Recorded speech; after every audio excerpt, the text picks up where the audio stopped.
Basi niwakaribishe jioni ya leo kwa ajili ya somo kinachosema siri ya mafanikio. Siri ya mafanikio. Tuombe. Mfalme wetu na Baba yetu, tunakuita tena jioni hii kwa ajili ya somo lililoko mbele yetu lenye kichwa cha somo kinachosema siri ya mafanikio. Somo hili ni refu na la namna nyingi, hivyo tunakusihi Roho wako Mtakatifu awe mwalimu na kiongozi wetu katika somo hili ili liweze kutuandaa kwa ajili ya uzima wa milele. Asante kwa kuwa utatenda hivyo, tumeomba kwa jina la Yesu, amina. Amina. Siri ya mafanikio. Kuna watu wengi waliofanikiwa wana siri, yaani wanajua njia walizozitumia ili waweze kufanikiwa, na hivyo basi huchukuliwa kuwa hiyo ni siri kwao. Hata mimi mlioko hapa ninadhani kuna watu wamefanikiwa hapa Chemichemi, hapa Chemichemi Munzani, kuna watu hapa wamefanikiwa, lakini wana siri zao namna ambavyo walifanikiwa. Hivyo katika mafanikio huwa kuna siri. Bwana asifiwe. Amina. Haleluya. Amina. Waliochukia tupungiane mkono namna hii. Nasema hawapo. Basi jioni ya leo sasa tunahitaji tuangalie siri ya mafanikio, na huenda kupitia somo hili angalau basi na sisi tukapiga hatua, watu wa kanisa la Chemichemi na wengine wote ambao wanatusikiliza. Bwana asifiwe. Amina. Nitapenda tuzungumzie katika kitabu kile cha Yoshua, maana hapa kuna siri ya mafanikio. Na hata hivyo, wale mlio na miongozo ya kujifunza Biblia, mmeiona siri ya mafanikio kutoka katika kitabu cha Yoshua, na sasa tunarejea hapo katika kitabu cha Yoshua ili tuweze kujifunza namna gani tunaweza tukafanikiwa kimaisha, lakini pia tukafanikiwa kiroho. Bwana asifiwe. Amina. Kuna siri hapo. Bila kuijua siri hii unaweza usifanikiwe. Unaweza usifanikiwe kiroho, lakini pia unaweza usifanikiwe kimaisha bila kujua siri hii.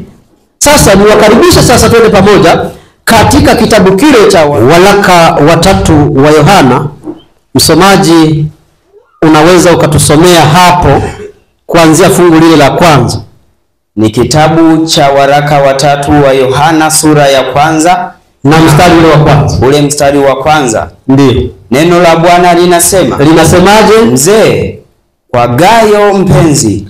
Mzee kwa Gayo mpenzi. Nimpendaye katika kweli. Mpenzi, naomba ufanikiwe katika mambo yote. Na kuwa na afya yako. Kama vile roho yako ifanikiwavyo. Bwana asifiwe. Amina. Huyu ni Yohana anaandika. Anasema mpenzi, mzee kwa Gayo mpenzi, nimpendaye katika kweli. Anataka afanikiwe. Tena anasema naomba ufanikiwe. Sijui ni wangapi wamewaombea marafiki zao, ndugu zao mafanikio. Sijui ni wangapi, kama wapo hapa sijui. Kuna wengine hawapendi kuwaombea wengine wapate mafanikio, lakini huyu tunaona anamwombea mafanikio. Naomba ufanikiwe katika mambo yote. Sasa siri iliyoko hapa ni ya mafanikio katika mambo yote. Bwana asifiwe. Amina. Haleluya. Amina. Wangapi tuko pamoja? Punga mkono namna hii. Amina. Tunahitaji kufanikiwa. Wangapi wanapenda mafanikio? Labda huenda kuna wengine hawapendi mafanikio. Mungu awabariki sana. Sasa katika kitabu kile cha Yoshua tunaona namna ambavyo Mungu anamwelekeza jinsi ambavyo Yoshua anaweza akafanikiwa. Unajua, labda nieleze tu kwanza habari kidogo za Yoshua. Yoshua huyu tunayezungumza alikuwa ni mtumishi wa Musa. Musa ambaye alikuwa ni mtumishi wa Mungu. Yoshua alikuwa ni mtumishi wa Musa. Musa ambaye alikuwa ni mtumishi wa Mungu. Na Yoshua huyu alikuwa ni miongoni mwa watu ambao walifika Kanaani kutoka Misri. Yaani ni watu ambao walianza safari. Yaani katika safari ile ya kutoka Misri kwenda Kanaani, watu walioanza safari na kufika Kanaani ni watu wawili, Yoshua pamoja na Kalebu. Hao ndio waliofika, lakini wengine wote walifia njiani. Tunaona Yoshua huyu pamoja na Kalebu ni watu ambao walianza safari kutoka Misri hadi Kanaani. Wao walifika, lakini wengine wote walifia njiani. Yoshua huyu mwanzoni aliitwa Hoshea. Bwana asifiwe. Amina. Aliitwa Hoshea. Na nadhani mnafahamu baba yake aliitwa nani? Yoshua huyu. Baba yake aliitwa nani?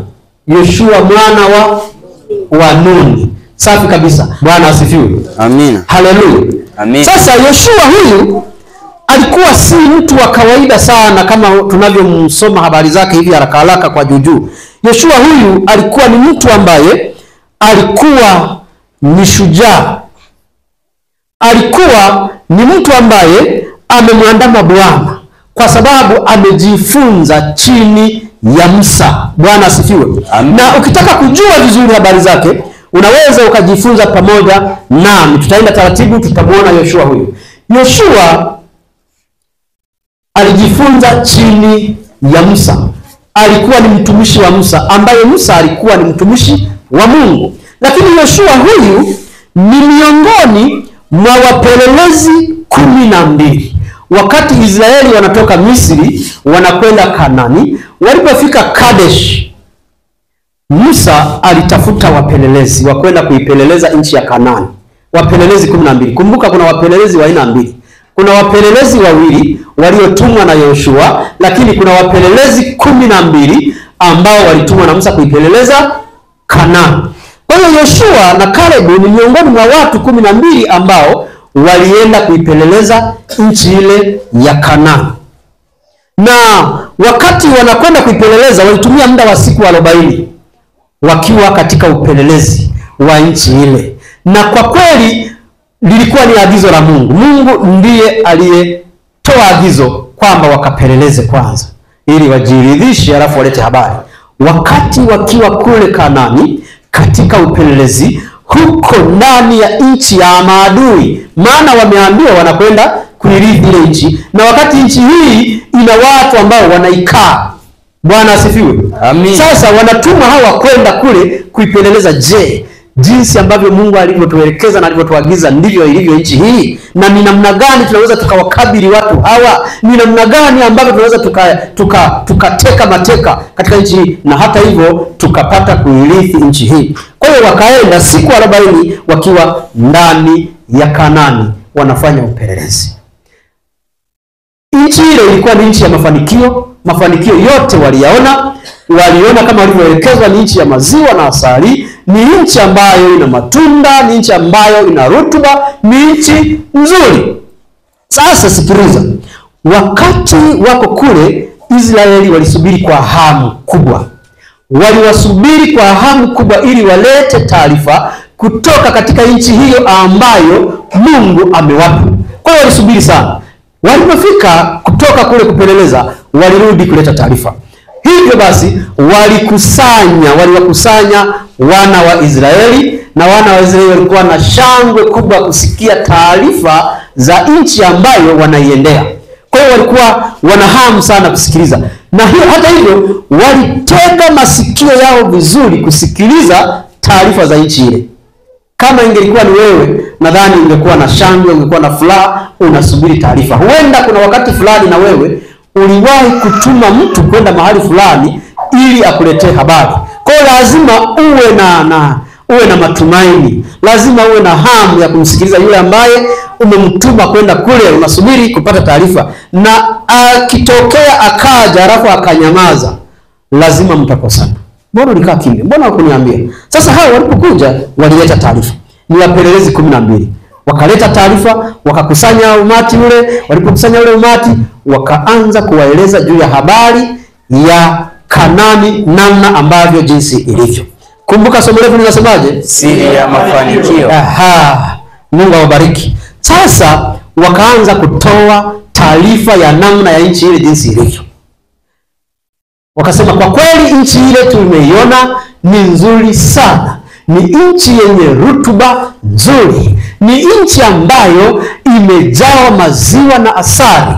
Ni nchi ambayo ina matunda mengi mazuri tena matamu. Wana wa Israeli wakafurahi sana mioyoni mwao, wakasema hakika hii ndio nchi tunayoendea. Sasa walipoendelea katika kutoa ile taarifa, wakafika sehemu sasa, wakaanza. Lakini ukisikia mtu anaeleza alafu akasema lakini, jiandae kusikiliza nini kinachoendelea. Wakasema lakini, yani nchi ile, watu wanaoikalia nchi ile ni walefu, ni watu wenye nguvu. Tumewaona wana wa Anaki kule, tumewaona Manefili kule. Yani sisi tulijiona kama mapanzi na wao wametuona hivyo.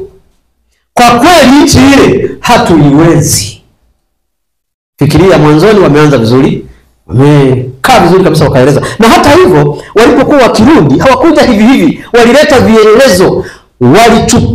Walikuwa na kishada cha zabibu, kishada cha zabibu kikubwa. Zabibu za hapo sasa sijui zilikuwa zinalinganaje, maana kile kishada kilikuwa kimebebwa na wanaume wangapi? 2. Zabibu wanaleta kuonyesha, na kwa kweli watu walipoona hizi sasa hatujawahi kuziona, hata kule Misri hazikuwepo za design hii, wakafurahi. Halafu baadaye ndio taarifa sasa inakuja, lakini tumewaona wana wa Anaki kule, tumewaona majitu, tumewaona Manefili, ndio wanaoikalia nchi hiyo. Yani ni hatari nchi hiyo. Kwa kweli, kwa namna jinsi tulivyo hivi sisi, hatuiwezi nchi ile, hatuwezi tukaimiliki. Kwa kweli yale majamaa ni majitu, ni hatari. Na isitoshe wale watu wanakula watu. Bwana Yesu asifiwe. Amina. Kama ingelikuwa ni wewe ungefanyaje? Yaani umeambiwa jamani, kule tunapokwenda ni pazuri, ardhi yake na rutuba, mvua zinanyesha, wanaivisha mazao mazuri, lakini kule tunakokwenda maziwa yamejaa, asali imejaa, lakini kule tunakokwenda matunda yake ni mazuri, ni matamu. Na hata hivyo mkitaka kujua zaidi, angalieni matunda tuliyoleta kama sample. Alafu baadaye sema lakini yale majamaa ni manene, ni marefu, ni makorofi, ni hatari, na isitoshe yanakula watu. Ungefanyaje? Israeli wakayeyuka mioyo yao, na walioongezea taarifa hii Yoshua na Kalebu hawakuona. Ni wale wapelelezi 10. Wale 10 ndio waliongezea. Yaani walipokuwa wakieleza wakazungumza wote mazuri. Alafu sasa hawa 10 wakasema tuongeze sasa, tuwaambie na hili. Jamani, lakini yale majamaa ni manene, ni marefu, ni mapana, yani ni majitu. Alafu tumewaona na wana wa Anaki kule, tumewaona na wenyewe wapo. Alafu Wanefili wapo, yani ni hatari. Alafu wanakula watu, lugha ambayo Biblia haijazungumza kwamba wale watu wanakula watu. Kama wangekuwa wanakula watu, sasa wanaokaa mle ni wakina nani? Unaona, wakaongeza na uongo ili kukoleza ile sentensi, ili watu wakate tamaa. Na kwa kweli watu wakakata tamaa. Ile furaha ikageuka kuwa maombolezo. Walilia usiku kucha, wanalia. Watu wakaanza kulia, watu wakaanza kumnungunikia Mungu. Katika kitabu kile Hesabu unaweza ukaangalia na ukaona taarifa walizozitoa. Hesabu sura ya 13, sura hiyo ya 13. Sura ya 13 hapo mbele kidogo, kuanzia fungu la 8 kushuka huko chini, unapata taarifa za wana wa Israeli, namna wale wapelelezi 12, namna ambavyo wanaleta taarifa. Akasema wanakula watu wakayeyuka mioyo, wakaanza kulia, wakamnungunikia Musa, wakamnungunikia na Mungu. Watu wakayeyuka, mioyo yao ikayeyuka. Sura ya 13 inaeleza hizo habari ninazozizungumza, zote zinaelezwa sura ya 13, lakini pia sura hii ya 14 pia nayo inaeleza juu ya habari hii. Walipoyeyuka mioyo, wakaanza kumnungunikia Musa, wakamlalamikia, wakasema, kwa kweli mmetuleta huku kutuua. Kweli ni afadhali mngetuacha tukabaki kule Misri. Wakasahau namna walivyovuka bahari, wakasahau miujiza yote ambayo Mungu amewatendea. Wote wakaisahau. Lakini pia wakasahau kwamba Mungu aliwaongoza. Malaika alikuwa juu yao akiwafunika kwa wingu, ambalo wingu mchana liliwawekea kivuli na wingu lile usiku lilikuwa nguzo ya moto iliyoongoza. Vyote hivyo wakasahau kwa sababu ya taarifa ya wapelelezi 10. Sasa sikiliza, nini ambacho, ndio maana Mungu anapomkabidhi kazi Yoshua, Mungu anapomkabidhi utume Yoshua kuwaongoza Israeli baada ya Musa kuwa amekufa, anamwambia siri hii, ambayo siri hii ndiyo iliyomsaidia. Na wewe siri hii inaweza ikakusaidia jioni ya leo. Inaweza ikakusaidia katika safari yako ya kwenda mbinguni. Inaweza ikakusaidia katika safari yako ya maisha ya kawaida tunapokuwepo hapa duniani. Bwana asifiwe. Yoshua sura ya 1 fungu la 6, alafu uende fungu la 7. Kitabu cha Yoshua sura ya 1. Sura ya 1 mstari wa 6, sikiliza. Mstari ule wa 6, neno la Bwana linasema, uwe hodari, na moyo wa ushujaa, maana ni wewe utakayewarithisha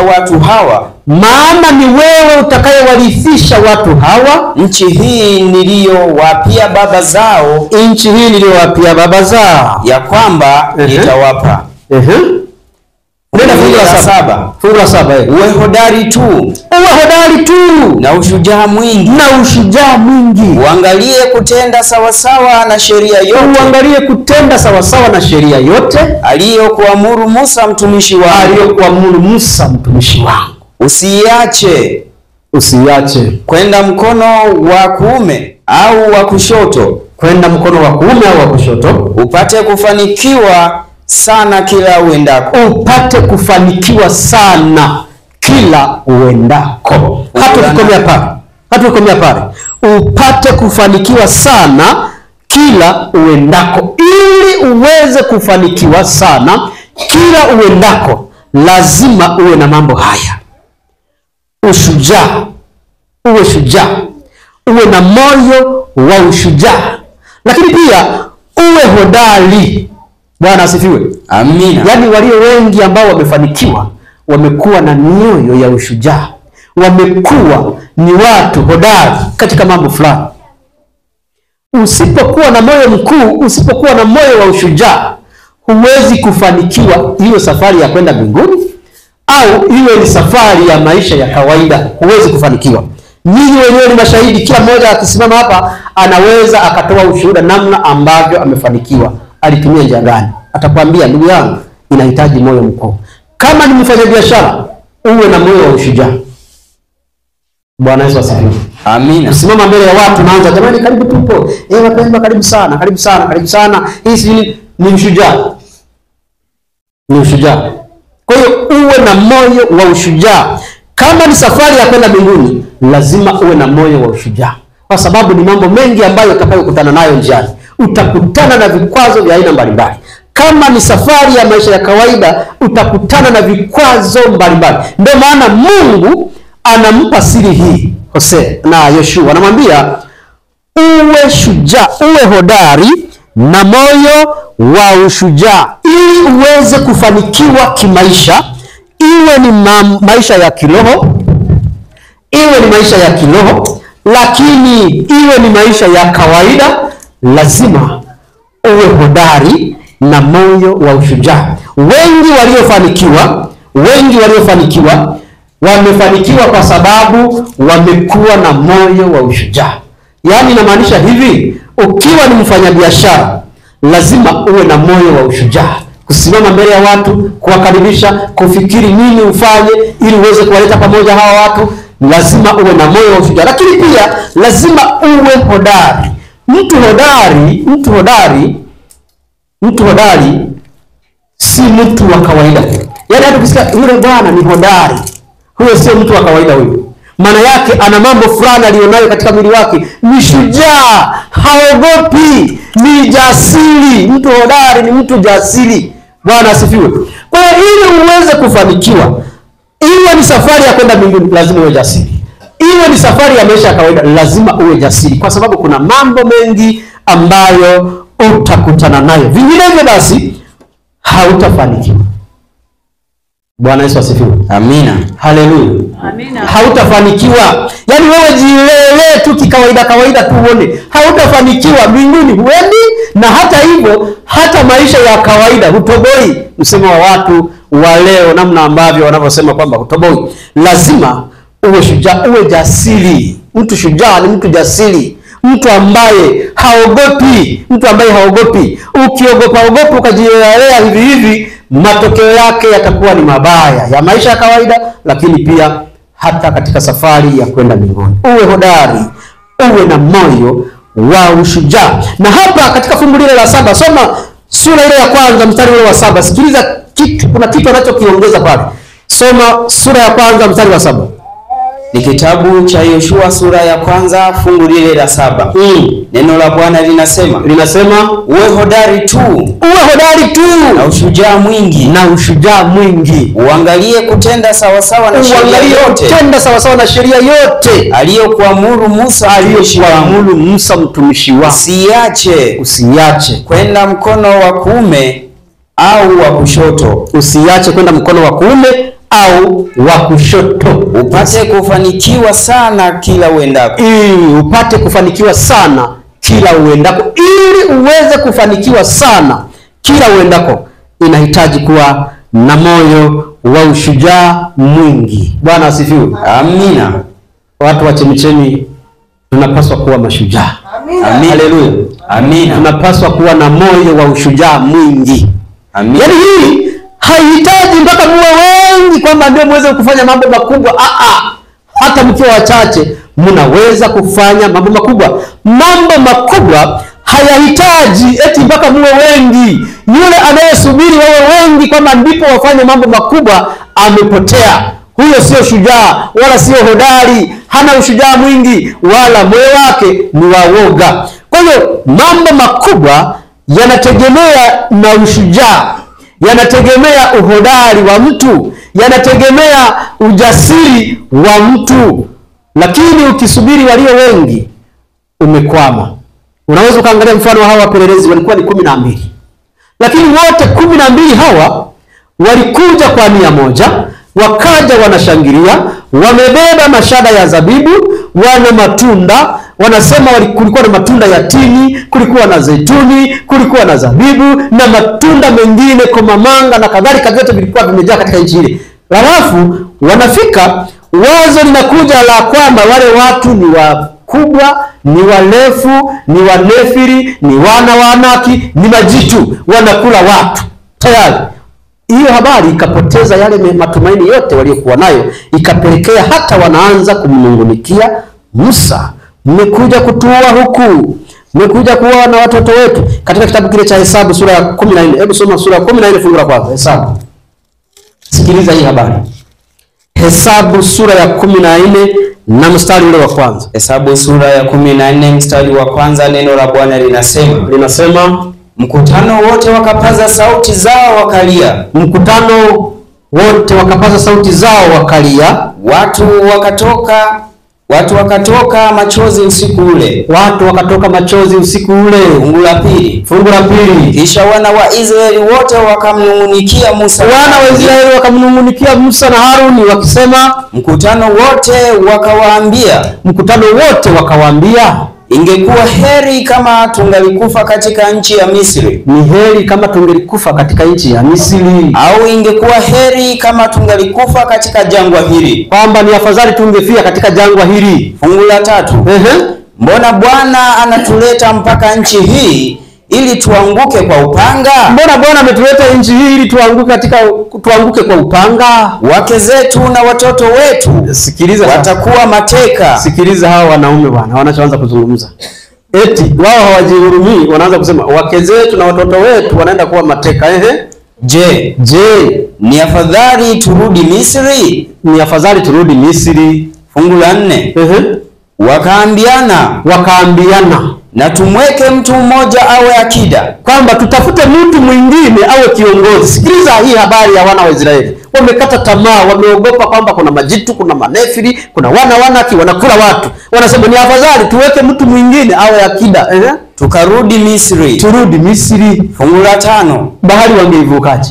Maana wakati wanakuja Musa ameambiwa piga maji, bahari ikachanika mara 2, wakaingia huko wakavuka. Sasa wanasema eti watoke kule tena warudi waende wapi? Waende Misri. Hawa nani atakayewavusha kwenye hii bahari? Maana maji yalishakutana. Ili wazo walikuwa wameliweka wapi? Endelee. Fungu la 5.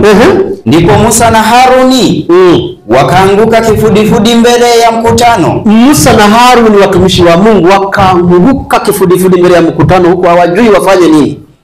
Kusanyiko la wana wa Israeli. Na Yoshua mwana wa Nuni. Sikiliza, Yoshua mwana wa Nuni ambaye tunajifunza habari zake. Na Kalebu mwana wa Yefune. Na Kalebu mwana wa Yefune waliokuwa miongoni mwao waliopeleleza. Walikuwa miongoni mwa wale 10 waliopeleleza, miongoni mwa wale 12 waliopeleleza nchi. Ndio wakararua nguo zao. Fungu la 7. Wakanena na mkutano wote wa wana wa Israeli, wakaanza kunena na mkutano wote wa wana wa Israeli wakisema, nchi ile tuliyopita. Jamani, nchi ile tuliyopita. Nchi ile tuliyopita kati yake. Ili kuipeleleza. Nchi njema kabisa, tena ya ajabu. Ikiwa Bwana anatufurahia, atatuingiza katika nchi hiyo, atupe ili iwe yetu. Nayo ni nchi yenye wingi wa maziwa na asali. Fungu la 9. Hata ukikomea pale kwanza. Sikiliza. Huyu ni Yoshua na Caleb, watu wangapi? Wawili. Lakini hawa 10 wote wameyeyuka na wameyeyusha mkutano mzima kwamba hatuwezi, ni afadhali tutafute akida atuongoze, tuachane na Musa. Sisi bwana tujirudie Misri kule. Ni afadhali tufie kule au tufie katika jangwa hili. Wakasahau kwamba Mungu amewavusha katika bahari ya Shamu kwa muujiza mkubwa. Wakasahau. Sijui nani huyu akida angepiga maji ili wapate kuvuka, sijui. Wasi wa ajabu. Sasa hawa wawili Yoshua na Caleb wakaanza kupita katikati ya kutano lile, wanazunguka, wanapiga kelele, na mjumbe wa Mungu ananiambia sauti yao ilisikika kama mvumo mkubwa katikati ya kutano, walipokuwa wakieleza, nchi ile ni nzuri, nchi ile ni njema, nchi ile imejaa maziwa na asali, tunaweza tukaimiliki ikiwa Bwana ametufurahia. Twendeni bwana, hakuna.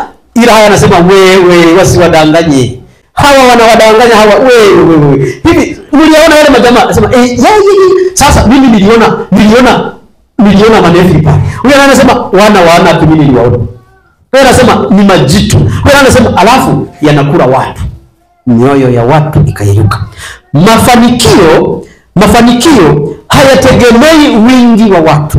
Bwana asifiwe. Amina. Hayategemei wingi wa watu. Usitegemee kwamba mpaka muwe wengi kiasi fulani ndipo mnaweza mkafanya mambo makubwa. Hamna. Mkisha kuwa wengi migogoro itaanza. Huyu anasema ni majitu, huyu anasema ni manefili, huyu anasema ni wanaki, huyu anasema wanakula watu, yaani kila mtu atakuwa analeta habari yake. Mwisho wake mnachanganyikiwa.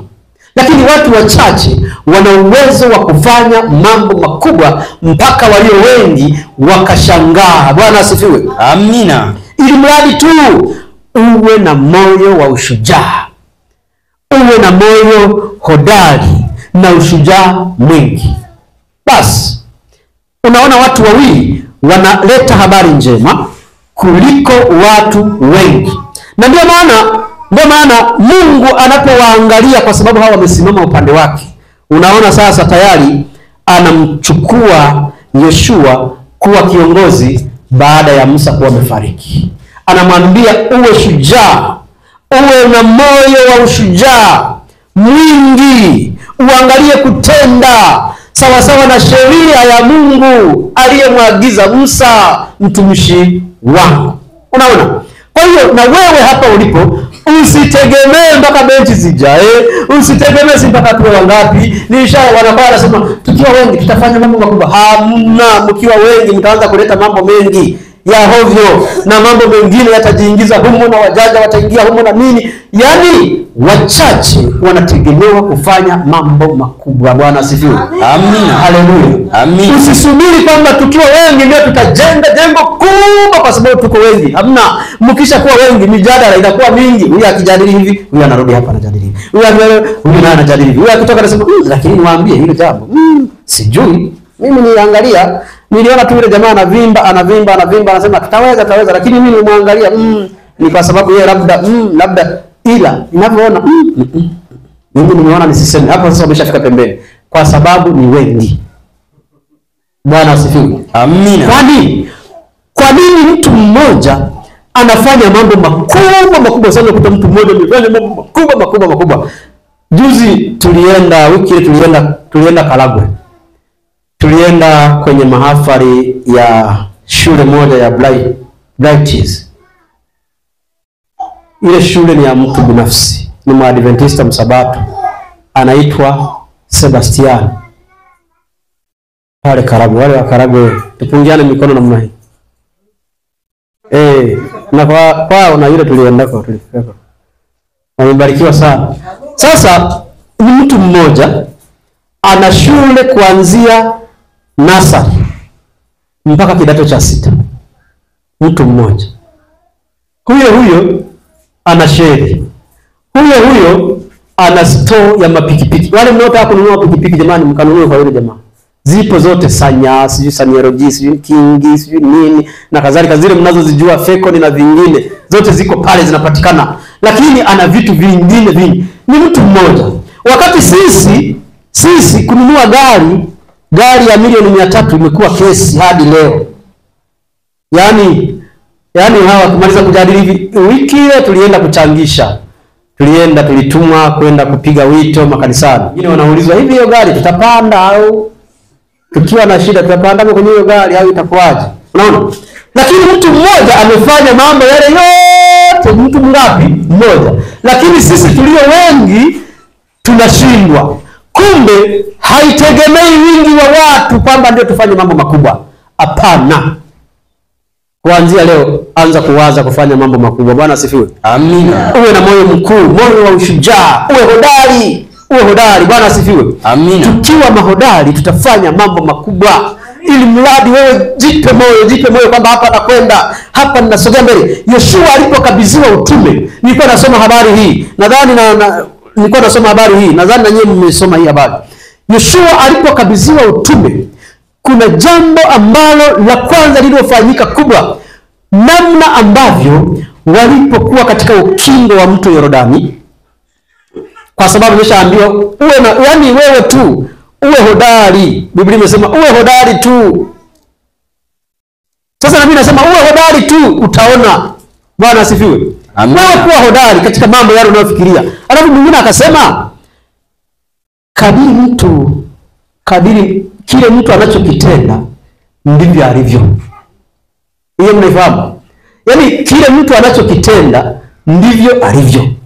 Kama utaona mtu yeye anatenda tujitu tu, ndivyo alivyo, ni hivyo. Maana yake mawazo yake yote, moyo wake nini uko hivyo. Sasa sisi tunachokiongea jioni ya leo ni kwamba wewe usiwe hivyo. Uwaze kufanya mambo makubwa. Haijalishi uko peke yako, haijalishi una mke, haijalishi una watoto, haijalishi ni nini, wewe mwenyewe waza kutenda mambo makubwa. Bwana asifiwe.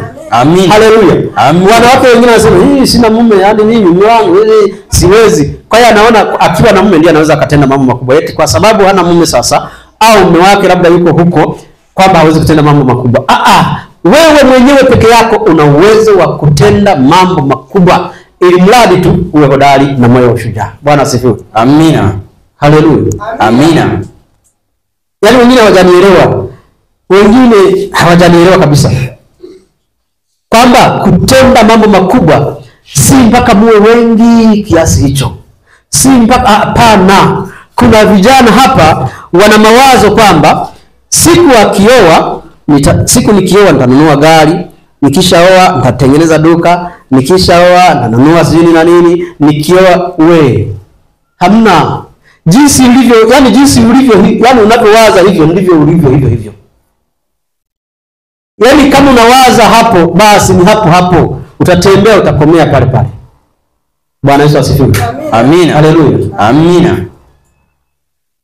Hawa wana wa Israeli baada ya Yoshua kukabidhiwa madaraka ya kuongoza Israeli, mto Yordani kilikuwa ni kipindi cha kuyeyuka kwa barafu. Mto Yordani umejaa, umefurika. Bwana Yesu asifiwe. Amina. Haleluya. Amina. Lakini Yoshua hilo wala halikumpa shida, wala hakumuuliza Mungu, sasa kweli umeniambia niwavushe huu mto Yordani niwapeleke kule, na nchi ndio hiyo tunaiona ni kweli, na hapo kuna Yeriko hapo tukimaliza kuvuka tunaingia Yeriko, ni sawa. Lakini je, haya maji tunayavukaje? Hilo swali halipo. Bwana asifiwe. Amen. Hilo swali halipo. Hajauliza kwamba sasa Mungu nitatumia mbinu gani? Mitumbwi hamna, na namna sisi hapa labda tuko hivi na hivi, sasa tutavukaje yale maji ili Mungu ampe maelekezo? Yeye anakubali maadamu ameshaambiwa uwe hodari na moyo wa ushujaa. Alipoambiwa hivyo tu tayari akaanza kazi. Walibeba lile sanduku la agano, makuhani hao wakatangulia mbele kidogo, mkutano ukabaki nyuma kidogo. Yani maji yanatiririka, mto umejaa kiasi kwamba watu wa ng'ambo kule wanajua hao watavukaje? Hawawezi kuvuka hapo. Watavuka na nini? Wana nini ili wavuke? Hawawezi. Lakini la kushangaza, kwanza alituma wapelelezi wawili, wakaenda kuipeleleza ile Yeriko, wakaingia ndani ya mji. Walipoingia ndani ya mji, wakapokelewa na yule mwanamke. Mmesoma habari zake, mnafahamu yule mwanamke, na yeye vile vile kama Biblia ilivyoniambia, uwe hodari na moyo wa ushujaa mwingi. Yule mwanamke shujaa ambaye alikuwa ni kahaba. Sasa alikuwa ni kahaba huyu mwanamke, anaitwa Rahabu, lakini ana moyo wa ushujaa. Akawaambia wale wapelelezi walipofikia kwake, ambaye ingieni. Alafu mfalme alipopata taarifa, wakaja wakamuuliza, wewe watoe watu ulioingiza hapa, fanya haraka. Si unajua tena shughuli za wale, unajua wale wani wakarimu, ni wakarimu, wanakaribisha wageni, lakini sasa yeye amewakaribisha kwa namna nyingine. Bwana asifiwe. Amina. Haleluya. Wokovu unataka kupitia hapo. Sasa na wao wakafika hapo, akawakaribisha, alafu akawaficha. Watoe wale watu, sema wale watu bwana kweli walikuja, lakini walipokuja walipita wakaenda. Nyie nendeni tu hapo, shukeni hapo, mtawakuta hapo tu karibu hapo, shukeni hapo. Yakakimbia. Alafu akamwambia, sogeni, pandisha juu ya dari, sogea huko. Akawaficha. Ni moyo wa ushujaa. Kama sio shujaa, lazima ungeogopa. Maskari wamekuja hapo, alafu jamani, tokeni.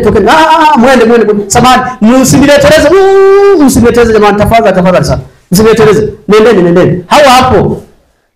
Kama ingekuwa ni mimi labda, au huenda hata wewe. Lakini kwa sababu alikuwa na moyo wa ushujaa, yeye akamwambia, tulieni. Hapa mmeshasalimika, tulia. Walipomaliza kuipeleleza ule mji, wakaupeleleza namna watakavyoingia, waingilie wapi, wakaangalia watatokea wapi, wakaangalia vyote. Alafu yule mama akasema, sasa mimi nimewasaidia. Je, mimi mnaniahidi nini? Nipeni alama ya uaminifu. Yaani mnipe alama itakayonifanya mimi niamini kwamba nitaokolewa. Maana tulisikia habari zenu mlipofika katika bahari ya Shamu, ilikauka, maji yakaenda huko pembeni, mioyo yetu ikayeyuka. Tukasikia namna mlivyowavamia wale wafalme na kuwaua, mioyo yetu ikayeyuka. Mpaka hapa mioyo inayeyuka, tumesikia taarifa zenu, mioyo imeyeyuka. Nipeni alama ya uaminifu.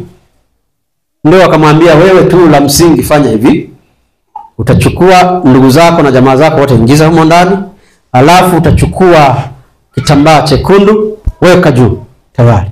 Tukianza kuangamiza hapa tukaona ile alama tayari tunajua humo kuna watu ambao ni waaminifu. Wakaokolewa kwa sababu ya moyo wa ushujaa. Lazima uwe na moyo wa ushujaa, sio kuwa mwoga. Kuna watu ni waoga, akisikia jambo kubwa anatetemeka miguu. Akisikia gari ya milioni 300 miguu na yeyuka, anasema jamani, kulikuwa na magari 10 humo ya milioni 30. Sasa wanataka hiyo gari, mioyo inayeyuka, anaanza na kuyeyusha na wengine. Kwa hiyo wale wapelelezi sasa unaona namna ambavyo waliyeyusha watu. Makuhani wakabeba sanduku la agano, shuka, wakaingia. Yaani haijalishi maji yana mvumbo kiasi gani. Nadhani mnafahamu wale wakazi wa maeneo ya huko Nyakahura, mnajua ile Mwiluzi ukiwa umejaa. Kuna wakati nilikuta mimi umejaa. Naenda huko nikapitia Nyamwironga alafu nataka nirudi hivi sasa. Kwa nimelimia huko. Mwiluzi umeitika. Yaani unaona miti inayumba. Sasa namna gani nivuke hapo? Na mimi hapo kidogo nilikuwa na moyo wa ushujaa. Na mimi kidogo hapo kama moyo wa ushujaa nilikuwa napo. Maana niliona nitapita wapi, niliingia. Mto Yordani umejaa. Walipokanyaga na sanduku la agano, walipoanza kuyakanyaga maji, wakakanyaga maji, yale maji ya huku yakazuiliwa, alafu haya huku yakaruhusiwa kwenda. Yakaenda yote yakaisha. Huku yamezuiliwa. Alafu makuhani walipofika katikati ya yale maji,